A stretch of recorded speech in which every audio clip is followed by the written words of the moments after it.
So Ben, I'll start with you.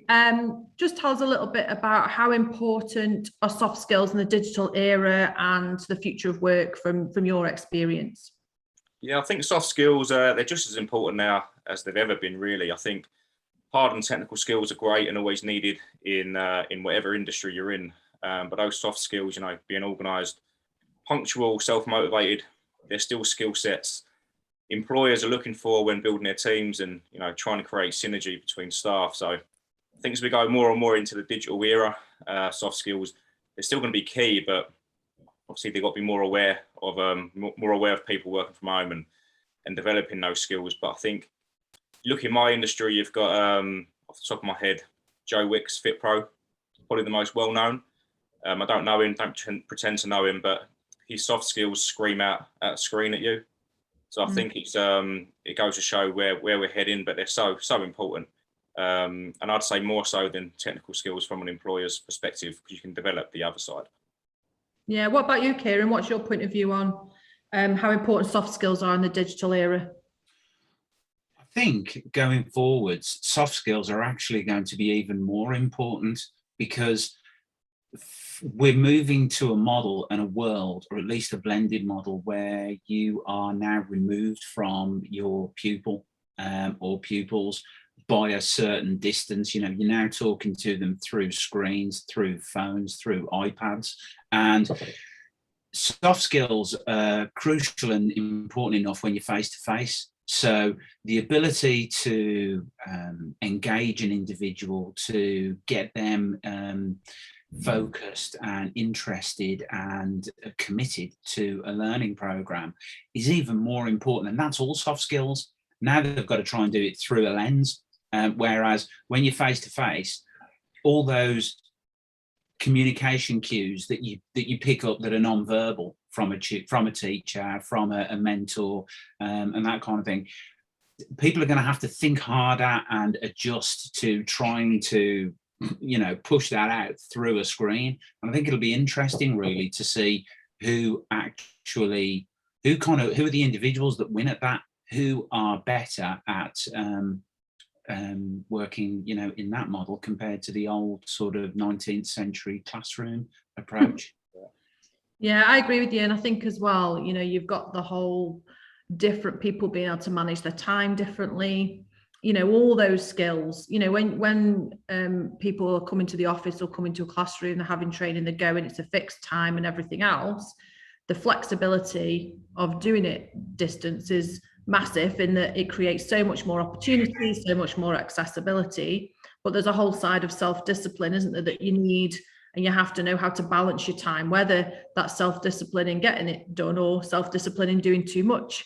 It can be a real challenge. So, okay, next thing then, e-learning. Do you think e-learning and working from home is a blessing or a curse for soft skill development? Ben, I'll go to you first.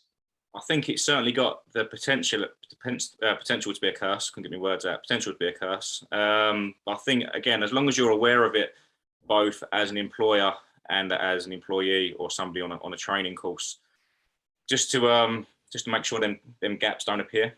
So I think, learning from a screen is not the same.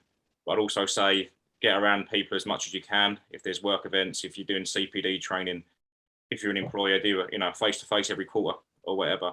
So I think, the e-learning, just be careful. I think it's great. The technology is great and it's coming along. But you've got to be careful. You don't lose them people skills by not being around other people. So you've got to be very aware of it. Yeah. What are your thoughts on that, Kieran? I think it's both a blessing and a curse in that sense. I don't think it's either. I think it's a new difference that's come into the world that we live in, and the people who can translate those soft skills and apply them effectively to their workflow and thus either maintain or improve their KPIs. Those are the people that we will be employing in the future, and people who struggle in this new world that we're in. All of the management processes will shake all that out, and we're working out now. Are there approaches that we can implement and consider that would specifically address challenges with soft skills in the digital age, I think that's unclear for everybody. You know, soft skills are difficult enough to develop when we're all face to face, and to pinpoint, you know, because it's very subjective. It's very, it's kind of difficult to measure, you know, quickly. You know, they're more trends that show up over a period of time. So, so again, I think the jury's out. I think it's something that all senior managers will need to be considering and trying to measure and trying to have an impact on. But I don't think there's a silver bullet.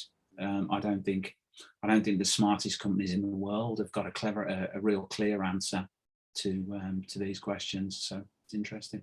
I think you're going to get a lot more staff performance managed rather than, you know, time. KPI.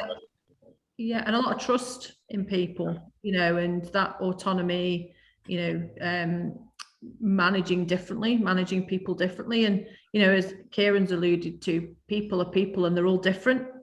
And some people develop soft skills really well. Some people prefer technology to develop their soft skills, you know, but some people prefer to be in an environment where they're with other people and they're learning hands-on, if you like, being around people. So yeah, it is really, really interesting and challenging for everybody, but I think in a positive way as well, because I just think there's so much opportunity.